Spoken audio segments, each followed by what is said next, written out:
Hi guys, today we'll be discussing about the Bernoulli's equation which will allow us to understand the behavior of the flow of fluids around the world. The Bernoulli's equation describes the relationship in between the pressure, velocity and the elevation of the flowing fluid. So guys, let us look at few applications of the Bernoulli's equation. It is used to explain how planes generate lift, how fast a liquid will drain from a container, how a Bunsen burner would work, the swing of a cricket ball in air, and many more phenomena associated with incompressible fluid flow. The Bernoulli's equation was first published by the physicist and mathematician Daniel Bernoulli in the year 1738. The Bernoulli's equation is stated here. It states that P plus half rho v squared plus rho gh is a constant along a streamline. So what are these terms? P is the fluid pressure, rho is the density, v is the velocity, g is the gravitational acceleration and h is the elevation. If we go back to the equation, the first term is the static pressure, which is the pressure of the fluid. Then we have the dynamic pressure, which is a function of the fluid's density rho and the velocity v, and it represents the fluid kinetic energy per unit volume. The final term is the hydrostatic pressure, which is the pressure exerted by the fluid due to gravity. G is the gravitational acceleration and h is the elevation of the fluid, which is the highest point above the reference level. Now we have discussed about the pressure form of the Bernoulli's equation, and it is stated here. V plus half rho v squared plus rho gh is a constant along a streamline. The Bernoulli's equation can be also represented in the form of the energy form and the head form.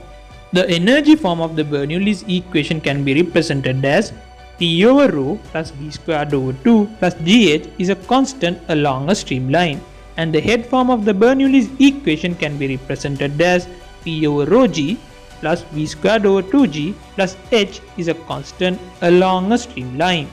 The Bernoulli's equation can be described as a statement of conservation of energy, which states that the pressure energy plus the kinetic energy plus the potential energy is a constant along a streamline. So guys, what is a streamline? It is the path traced by a single particle within the fluid. Let us apply the Bernoulli's equation to an example. Here we have a fluid flowing through a pipe, and the diameter of the pipe changes at point 1 and point 2.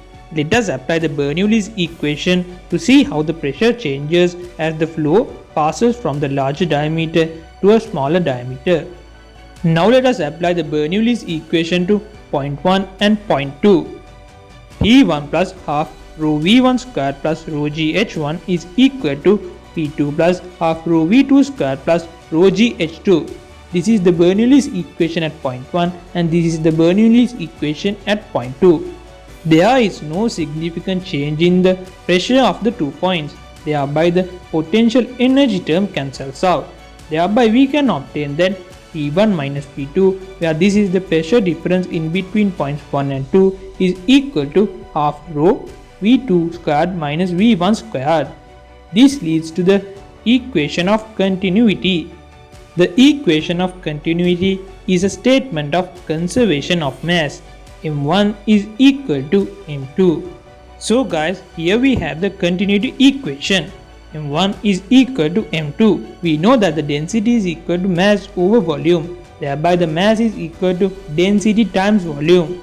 We can obtain that rho A1 V1 is equal to rho A2 V2 from the density is equal to mass over volume term. We can simplify it further and obtain that V2 is equal to A1 V1 over A2, where A1 is the area at point 1 and A2 is the area at point 2. V1 is the velocity at point 1 and V2 is the velocity at point 2. We can observe that the velocity of point 2 is greater than the velocity at point 1. This is because the area at point 1 is greater than the area at point 2. When we rearrange the equation, we can obtain that P1 minus P2 is equal to half rho V1 squared times A1 squared over A2 squared minus 1.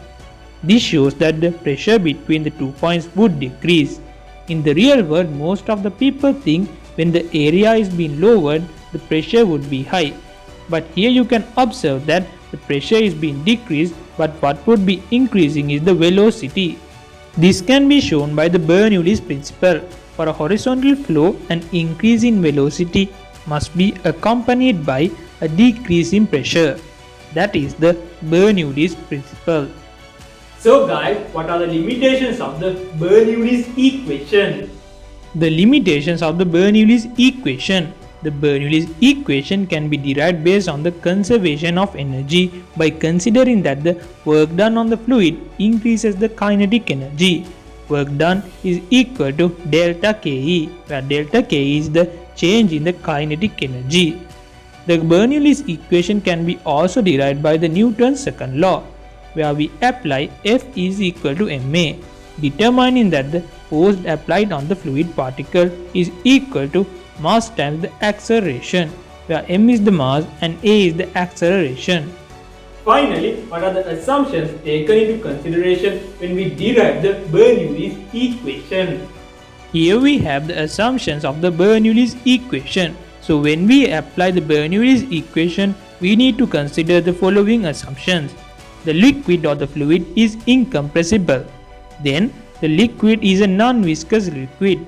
The flow is steady and the velocity of the fluid is less than the critical velocity of the fluid. So what is this critical velocity?